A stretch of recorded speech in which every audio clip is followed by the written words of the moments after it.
सरपंच, ग्राम पंचायत के सदस्य पवन गायकवाड़ और यहाँ के बुजुर्गों, नौजवानों, साथियों, मैं जब पिछली बार यहाँ पर बुद्ध विहार का उद्घाटन करने के लिए आया था, उसी वक्त मुझे 2-3 मांगे यहाँ पर रखी गई थी। एक तो लाला भाई की ख्वाहिश थी कि ये रास्ता बनना चाहिए करके, और उसी वक्त मैंने लाला भाई को कहा था, दे दिया। इसके बाद और एक इलाके के अंदर एक उद्घाटन का कार्यक्रम है।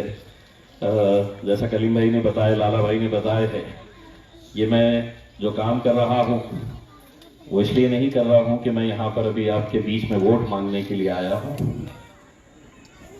देखिए, अगर काम करेगा कोई तो जनता उसके साथ खड़े रहना चाहिए, और अगर मैं रहूं या कोई भी रहे, अगर वो लोगों के भरोसे के ऊपर खरा नहीं उतर रहा है, लोगों के लिए काम नहीं कर रहा है, तो यकीनन उसे वोट नहीं देना चाहिए, चाहे वो मैं खुद क्यों ना हो।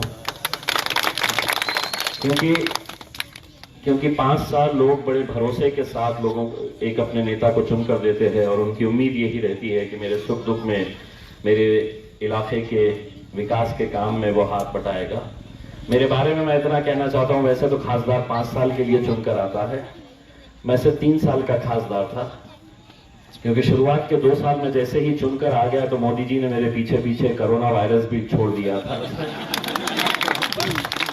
तो 2 साल में कुछ काम नहीं कर सका, 2 साल का कोई फंड नहीं मिला। अगर 2 साल 1 रुपया भी नहीं मिला अगर किसी खासदार को, तो आप सोचिएगा कि जो 5 साल के काम की मैंने प्लानिंग किया था, मैं नहीं समझता हूं कि लाला भाई को ये कहने की नौबत आती कि मुझे ये काम करना है, या हमारे अभी जो सरपंच साहब है उन्होंने कहा कि और कोई काम यहाँ पर करना होता। अगर 2 साल के लिए फंड मिला होता तो यकीनन वो काम भी हम पूरा कर लिए होते। लेकिन इंशाल्लाह आने वाला वक्त है, अगर आप लोगों का साथ रहा तो जितने बचे हुए काम है वो काम भी हम यकीनन पूरा करेंगे। मुझे ज़ाती तौर के ऊपर बड़ी खुशी है कि मैं जिस इलाके में जब आता हूं और मैं देखता हूं कि कितनी बुरी हालत है सड़क की, तो दोबारा जब ये सड़क बन जाएगी और जब मैं आऊंगा तो मुझे बड़ी खुशी होती है कि चलिए मेरे हाथ से एक अच्छा काम तो हुआ है। और मैं अपने तौर के ऊपर कोशिश करते रहता हूं कि जितने काम हो सकते हैं उतना करने की कोशिश करे। मैंने 5 साल के अंदर सबसे ज्यादा अगर ध्यान दिया हूं तो अस्पतालों की तरफ दिया हूं, क्योंकि आज गरीब आदमी जो है वो अपना इलाज सरकारी अस्पताल में जाकर जब करवाता है, और जब वहां पर उसे इतनी सारी दिक्कतों का सामना करना पड़ता है, तो मैं सबसे ज्यादा वक्त और सबसे ज्यादा जो काम मैंने किया हूं वो अस्पताल के लिए किया हूं। मुझे खुशी है इस बात की कि मैं कल के दिन खासदार रहूं ना रहूं, लेकिन सिर्फ मेरा वो जनहित याचिका है जो मैंने कोर्ट के अंदर दाखिल किया था, कि जिसकी वजह से आज जालना रोड के ऊपर 400 बेड के हॉस्पिटल का काम शुरू है। तो कल अगर मैं खासदार नहीं भी रहा तो ये जो बच्चे हैं, ये जो बड़े हो जाएंगे तो वो भी याद रखेंगे कि हमारे जिले का एक खासदार हुआ करता था, उसने ये अस्पताल बना कर गया है करके। उसने तो कुछ काम अगर करना है तो कुछ ऐसे काम करके जाओ कि लोग है तो आपके छोड़ने के बाद, आपके जाने के बाद भी उस काम को याद रखे। मुझे लाला भाई बड़ी खुशी है कि इतने सारे सभी समाज के लोग यहाँ पर एक साथ मिलकर रहते हैं। मैं आप लोगों से ये कहना चाहता हूँ, इस देश के अंदर अगर पिछले 10 सालों के अंदर सबसे बड़ा अगर कोई नुकसान हुआ है तो वो ये हुआ है कि हिंदू, मुसलमान, दलित, इन लोगों के बीच में जो दरारें पैदा करने की कोशिश, जो जाति धर्म का, जो मजहब के नाम के ऊपर लोगों को बांटने की कोशिश की जा रही है, वो जहर शहरों के अंदर फैल चुका है। लेकिन आप लोगों को देखकर मुझे लग रहा है कि वो जहर दौलताबाद तक नहीं पहुंचा है। तो उस जहर को यहां तक पहुंचने मत दीजिएगा।